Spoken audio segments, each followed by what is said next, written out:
오늘 말씀은 사도행전 8장 4절에서 8절 그리고 계시록 6장 9절에서 11절 말씀 본문을 통해서 순교의 피 위에 세운 교회, 그런 제목으로 말씀을 드릴 텐데요. 사도행전 8장 4절에서 8절까지를 읽겠습니다. 그 흩어진 사람들이 두루 다니며 복음의 말씀을 전할세 빌립이 사마리아 성에 내려가 그리스도를 백성에게 전파하니 무리가 빌립의 말도 듣고 행하는 표적도 보고 한마음으로 그가 하는 말을 따르더라. 많은 사람에게 붙었던 더러운 귀신들이 크게 소리를 지르며 나가고 또 많은 중풍병자와 못 걷는 사람이 나으니 그 성에 큰 기쁨이 있더라. 아멘. 요한계시록 6장 9절에서 11절 말씀을 읽겠습니다. 다섯째 인을 떼실 때 내가 보니 하나님의 말씀과 그들의 가진 증거로 말미암아 죽임을 당한 영혼들이 제단 아래에 있어 큰 소리로 불러 이르되 거룩하고 참되신 대주제여 땅에 거하는 자들을 심판하여 우리 피를 갚아주지 아니하시기를 어느 때까지 하시려 하나이까 하니 각각 그들에게 흰 두루마기를 주시며 이르시되 아직 잠시 동안 쉬되 그들의 동무 종들과 형제들도 자기처럼 죽임을 당하여 그 수가 차기까지 하라 하시더라. 아멘. 할렐루야. 먼저 사과 말씀을 하나 드리고 오늘 말씀을 연결합니다. 지난주 설교 제목이 신약 성경 최초의 순교자 이렇게 실렸습니다. 그런데 신약 성경에 나타난 초대교회 최초 순교자이니까 그 점을 우리 성도님들이 꼭 참고해 주시기를 바랍니다. 사랑하는 우리 성도 여러분, 이제 우리는 예수 그리스도의 핏값으로 사신 교회, 그리고 수많은 아벨의 피로부터 수많은 선지자들, 수많은 선교자들의 핏값에 세운 이 땅의 모든 교회들, 그리고 우리 한국교회를 한번 생각해 본다고 하면은 이제 1866년 대동강 강가에 찾아오셨던 토마스 목사님의 순교의 피, 그는 1866년 9월 2일, 어떤 사람들의 학자들을 보면 9월 3일 그렇게 해놓기도 했어요. 그래서 토마스 목사님이 27세였다 28세였다 그 차이밖에 없는 것 같아요. 자, 그러나 이 한 사람이 대동강 백사장에서 순교의 피를 뿌렸던 이 놀라운 피값은 결코 헛되지 않았다고 하는 사실이에요. 그가 순교한 지 33년이 지난 1899년 토마스 목사님의 목을 베었던 박충건은 회개하고 예수 믿어 거듭나서 평양의 초대교회의 일원이 된 것을 하나님 앞에 영광을 돌립니다. 그러니까 토마스 목사님의 목을 쳤던 사람이 예수 믿었고, 토마스 목사님이 배 위에서 던졌던 성경을 주었던 사람이 박영식인데, 이 사람이 평양 감정 경비원이었어요. 이 사람이 성경을 주워다가 평양에서 여관을 하고 있는 최치량에게 아마 소량의 돈을 받고 팔았는 것 같아요. 그런데 최치량은 이 성경을 받아가지고 어떻게 했는가? 자기 집에 여관에 도배를 다 했어요. 여관에 오는 사람들이 글을 읽었는데 이 글은 성경이었어요. 수많은 사람들이 예수 믿었습니다. 보십시오, 사랑하는 우리 성도님들, 예수는 우리의 죄를 위해서 십자가 지시고 우리를 의롭다고 해서 3일 만에 살아나셨습니다. 예수님을 믿으면 천국 갑니다, 이렇게 외치지도 않았어요. 그런 외칠 시간도 없어요. 그러나 성경을 집어 던졌는데 이 성경은 헛되지 않았다는 거예요. 바로 우리는 한 사람의 순교자의 피가 이처럼 평양의 교회를 세울 수 있는 기틀을 마련하는 놀라운 역사를 가져오게 했다는 사실입니다. 히브리서 11장을 보십시오. 11장이 끝나갈 무렵에 보면 우리의 수많은 선조들은 예수 믿는 믿음을 끝까지 지키기 위해서 수많은 핍박과 역경과 순환과 순교 속에서도 끝까지 예수 믿는 신앙을 간직했다고 하는 사실이에요. 심한 고문, 조롱, 채찍, 결박, 감옥, 그리고 토굴 속에서도 산 속에서도 떠돌아다니면서 그들은 돌을 맞아가면서 톱으로 켜서 죽임을 당하면서 칼로 죽임을 당하면서 끝까지 예수 그리스도를 믿는 믿음을 간직했다고 하는 사실입니다. 버가모 교회를 보십시오. 100% 칭찬받는 교회는 아니지만 그러나 이 교회 성도들이 순교를 당할 때 끝까지 믿음을 저버리지 아니했노라고 계시록 2장 13절에서 말씀하고 있는 것을 알 수가 있습니다. 예수님이 5째 인을 떼실 때 순교당한 영혼들이 제단 아래서 하나님 앞에 외칩니다. 이 제단이 어딜까요? 하늘의 천국입니다. 천국에서 그들은 하나님 앞에 호소합니다. 하나님, 언제까지 땅에 있는 자들을, 우리의 피를 흘리게 했던 그 자들을 원수를 갚아주지 않겠습니까? 어느 때까지입니까? 이렇게 질문을 던졌을 때 우리 하나님이 답합니다. 순교자의 수가 찰 때까지 기다리라는 것입니다. 다시 말씀을 드리면 우리 예수님이 이 땅에 재림하실 것인데 순교자 수가 다 차면 우리 주님이 찾아오신다는 것입니다. 사랑하는 우리 성도 여러분, 지난주 스데반 집사님의 순교를 생각해 보십시오. 스데반 집사님의 순교는 평신도 집사님의 최초의 초대교회 순교자였다라고 하는 말씀을 드렸습니다. 그 순교의 피가 뿌려질 때 사울이라고 하는 악한 자가 곁에 있었는데 그 사악한 사울이 변해서 바울이 되었고 그는 다메섹 도상에 예수 그리스도를 전파하고 아시아와 유럽에 그리스도의 복음을 전파해요. 성경에는 나타나 있지 않지만 그 바울이 마지막 죽음을 당할 때 로마 감옥에 갇혔고 그 후에 그는 순교를 당했다고 전해지고 있습니다. 그렇습니다. 예수님을 죽이는데, 예수 그리스도를 믿는 하나님의 사람들을 죽이는데 동참했던 사람들, 이들이 예수 믿어 하나님의 복음 전도자가 되는 놀라운 역사가 일어난다고 하는 사실입니다. 그렇기 때문에 순교의 피는 결코 헛되지 않다는 것입니다. 사랑하는 우리 성도 여러분, 이제 스데반 집사님 한 사람의 순교의 피가 예루살렘 교회를 뛰어넘어서 예루살렘과 유대와 사마리아와 땅끝까지 복음이 증거되는 계기를 마련했다고 하는 사실입니다. 평신도 집사인 빌립 집사님을 통해서 사마리아에 복음이 전파되게 됩니다. 이곳에 복음이 전파될 때 많은 사람들이 기쁘함을 얻었습니다. 병든 자가 치유함을 받습니다. 귀신이 떠나갑니다. 그렇습니다.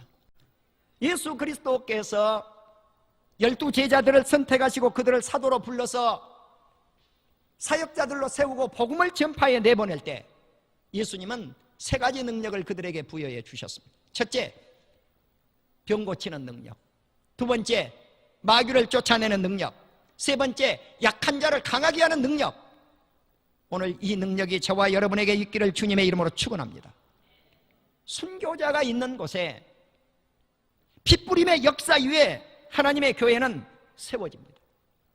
예수 그리스도의 반석 위에 세워진 교회가 세상 온 땅 끝까지 전파되고 유럽을 통해서 우리 대한민국 땅에, 조선반도 땅에 복음이 들어온 지 약 150년 정도가 지나가고 있습니다. 그런데 이 150년 정도 지나가는 이 시대에 우리 한국교회를 한번 바라보십시오.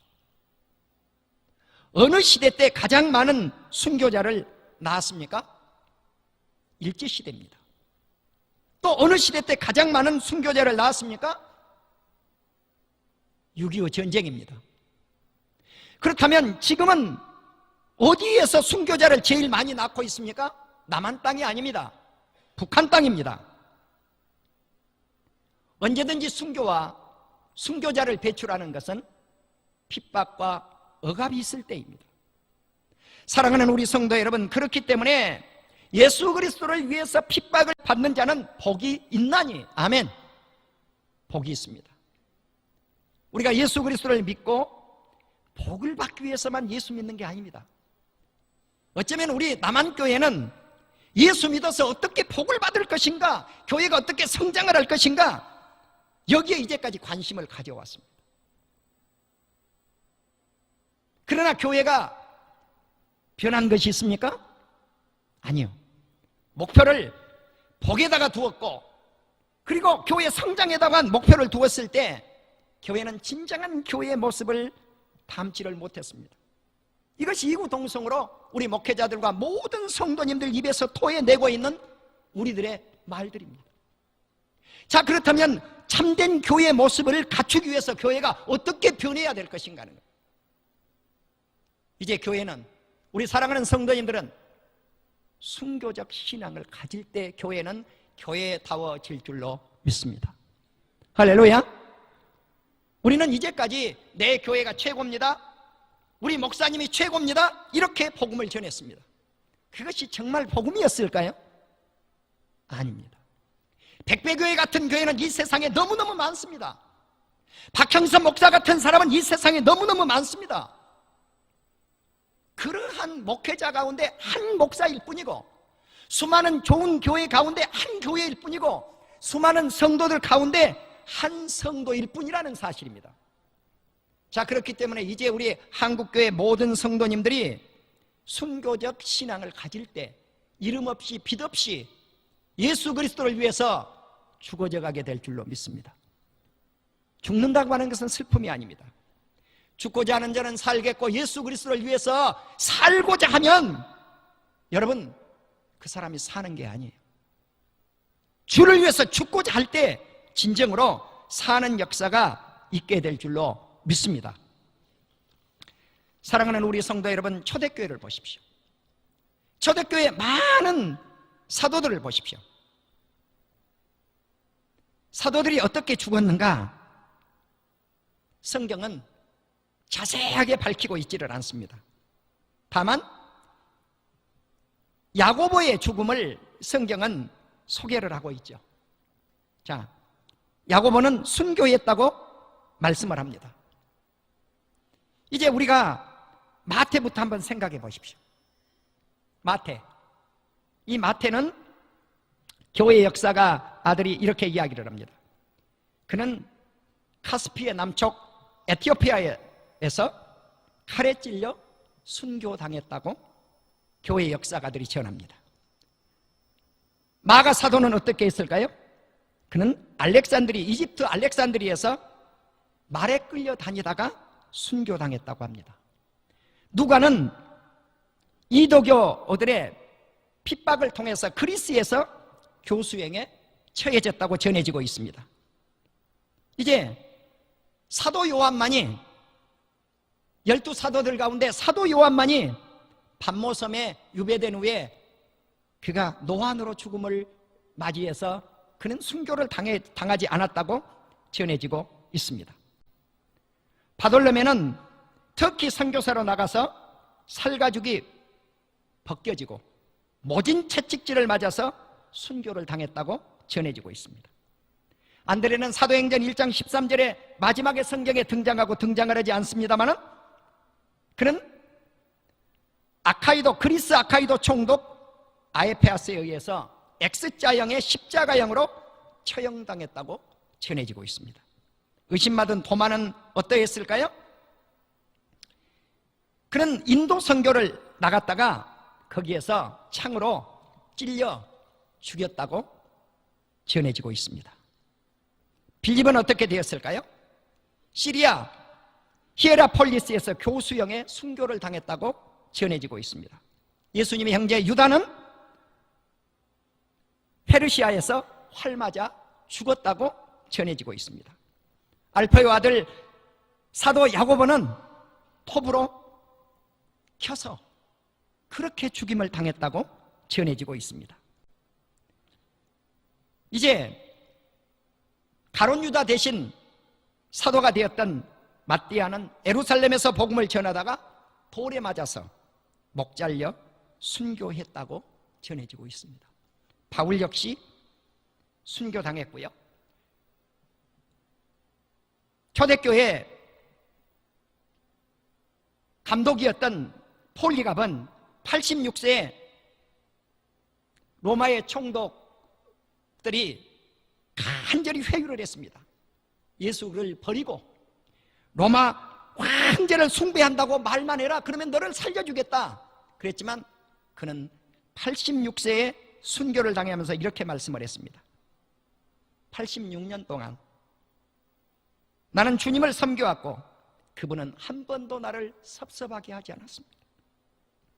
그래서 그분을 어찌 그런데 내가 구원하신 나의 왕을 욕되게 할 수 있겠느냐고 순교의 이슬장으로 사라지면서 남긴 말씀입니다.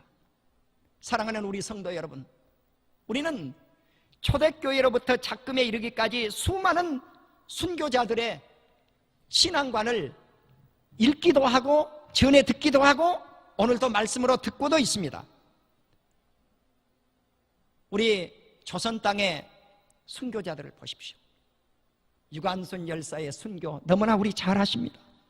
주기철 목사님의 순교, 손양원 목사님의 순교 너무나 잘 아십니다. 사랑하는 성도 여러분, 우리는 이스라엘의 백성들의 강제 수용소와 북한의 강제 수용소를 오늘 한번 비교해 보시기를 바랍니다. 마태복음 27장 24절에는 빌라도가 밀란이 나려는 것을 보고 이렇게 말씀을 합니다. 무리 앞에서 손을 씻으면서 이 사람의 피에 대하여 나는 무죄하다고 말씀을 합니다. 이 사람이 누굽니까? 예수 그리스도의 피입니다. 자, 바라바를 석방할 것인가 예수님을 석방할 것인가 이 문제를 놓고 결정의 앞에 있었어요. 결정을 앞에 놓고 빌라도가 이스라엘 유태인들 앞에서 말씀을 합니다. 나는 이 피에 대해서 무죄하다. 그러니까 이스라엘 백성들 유태인들이 뭐라고 했습니까? 그 피의 죄값을 우리와 우리 자손에게 돌리라고 말씀을 했습니다. 여러분, 이스라엘 백성들이 금기사항 하나가 있습니다. 그게 뭐냐? 홀로코스트 문제에 대해서는 금기사항입니다. 유대인들이 말을 안 해요. 왜 나치에 의해서 600만이 학살을 당했는가? 이것에 대해서 금기사항이에요. 전부 침묵하는 거예요. 우리가 이 사실을 너무나 잘들 아세요. 유럽에 있었던 그 당시 유태인들이 1100만 정도 됐다고 그래요. 그런데 절반 이상인 600만이 학살을 당했는데 침묵하는 거예요. 이스라엘 백성들이 왜 죽었느냐는 거예요. 왜? 나는 성경에서 분명히 이 답을 마태복음 27장 24절과 25절에서 찾습니다. 예수 그리스도를 죽인 피값입니다. 예수 그리스도를 죽인 피값입니다. 이건 순교가 아니에요. 피값이에요. 그러나 북한의 강제 수용소에서 죽어져가는 우리 크리스찬들의 죽음은 피값이 아니에요. 순교입니다. 사랑하는 우리 성도 여러분, 제가 오늘 잠깐 북한의 강제 수용소에 대해서 잠깐 언급을 하겠습니다. 이것은 우리나라 통일부 공식 블로그에 떠 있는 것이니까 인터넷에 들어가시면 얼마든지 보실 수가 있겠습니다. 금년도 2월 9일자에 올라와 있는 한 대학생 이윤태 학생이 기록한 글이니까 참고하십시오.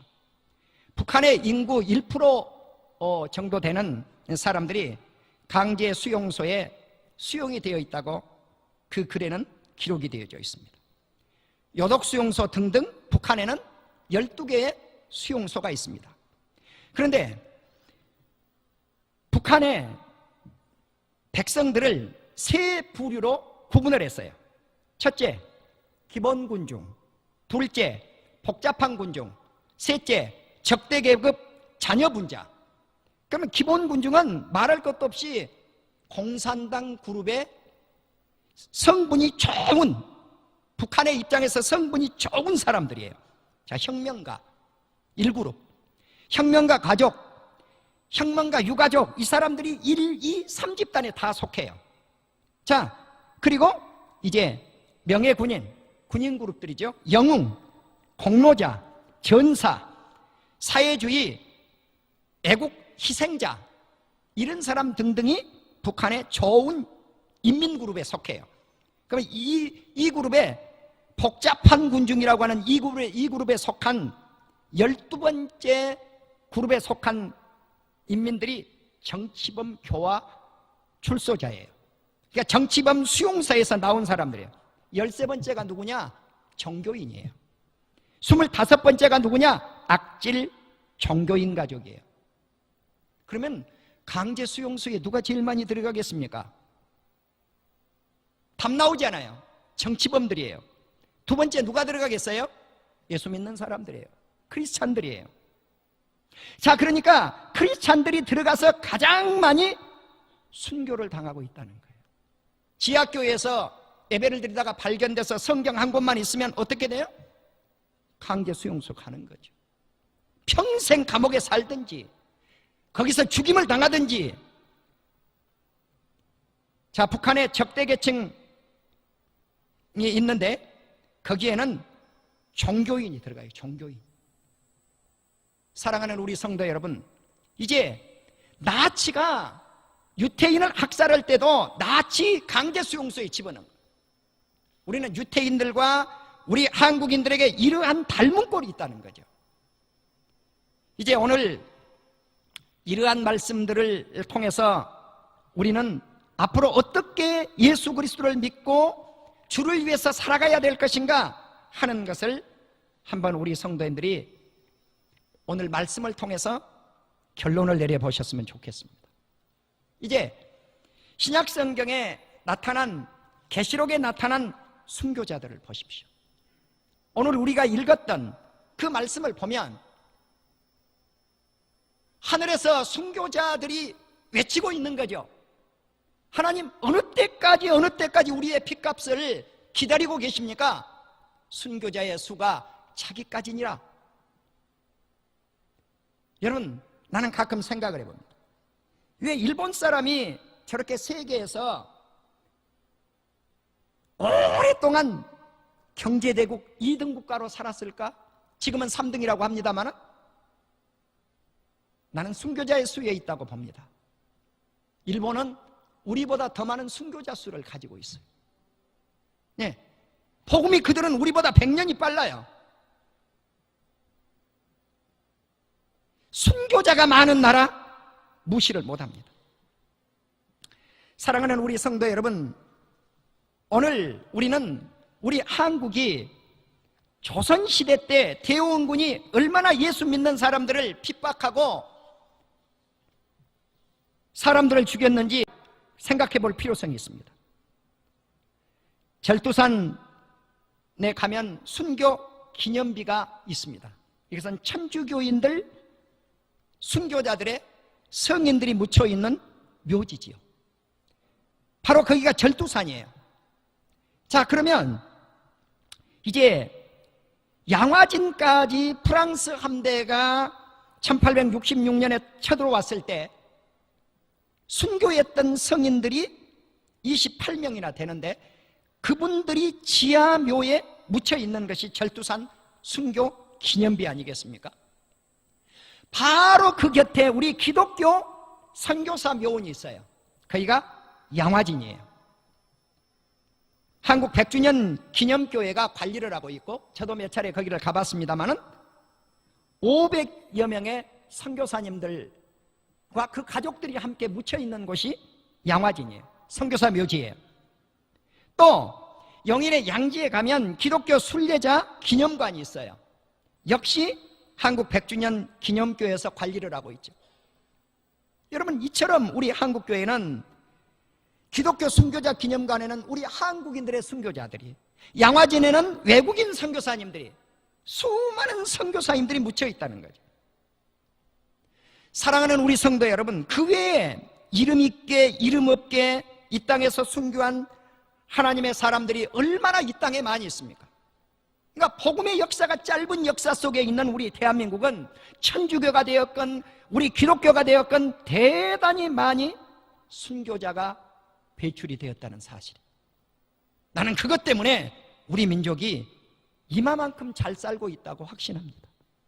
선교자의 피는 결코 헛되지 않습니다. 그 피는 결코 헛되지 않습니다. 사랑하는 우리 성도 여러분, 이제 현재 작금의 순교자가 배출되고 있는 북한교회를 우리는 위해서 기도할 필요성이 있습니다. 수많은 순교자들이 한 명씩 그 숫자가 차가고 있다는 겁니다. 그 수가 다 차가면 우리 예수님이 이 땅에 오시게 될 것입니다. 자, 이제 그 순교자들이 하늘에 올라가서 평안히 쉬고 계십니다. 안식하고 계십니다. 그리고 이 순교자들이 천년 왕국 동안에 왕국이 다가올 그때에 제사장이 될 것이고 그들이 예수 그리스도와 함께 왕노릇하리라 그랬습니다. 이제 계시록 22장 마지막 장이죠. 우리 성경 마지막 장이죠. 14절을 보면은요, 자기 두루마기를 빠는 자들은 복이 있으니 이는 그들이 생명나무에 나가며 문들을 통하여 성에 들어갈 권세를 받으려 함이로다. 자, 순교자들이 무슨 옷을 입을 것인가? 두루마기 옷을 입혀야 됩니다. 두루마기. 예수 그리스도의 흰옷을 입는다는 말씀이에요. 천국에 들어갈 수 있는 옷이에요. 이 옷을 입고 그 순교자들이 하늘에서 천국에서 평안히 지금 안식하고 있습니다. 그들의 호소 소리는 결코 무시할 수 없다는 거예요. 사랑하는 우리 성도 여러분, 우리 또한 주님이 우리를 순교자가 되게 할지 아니할지는 모르겠지만, 그러나 순교 정신만큼은 지난주 말씀을 드린 것과 같이 끝까지 믿음을 견지해서 그 믿음을 가지고 승리하는 우리 온 성도님들이 다 되실 수 있기를 주의 이름으로 축원합니다. 그리고 한 사람 한 사람 피 뿌린 그 피는 한국교회를 세웠고, 또 계속해서 그 순교자의 피는 세계 온 땅 위에 하나님의 교회들을 세워나가게 될 줄로 믿습니다.